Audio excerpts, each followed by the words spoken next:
po ako ng gold medal po.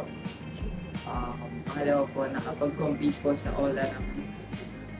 Nakapasok po ng finals. Pangatlo po, syempre, na-experience ko po yung Olympic Village. Pangapat, Disneyland po. Yung culture po ng restaurant, yung kumakain sa labas. I really like the state po. Gusto ko pong magpasalamat sa inyo po sa pagpupuyat po. Pasensya na po at sa pagdarasal niyo po at pagsuporta sa aming mga tinawag. Shoutout naman kami ni Maya. Main Maya. Hello po, Miss Main and Miles. Ako pala. Yeah, wala eh. Hindi wala eh. Thank you po.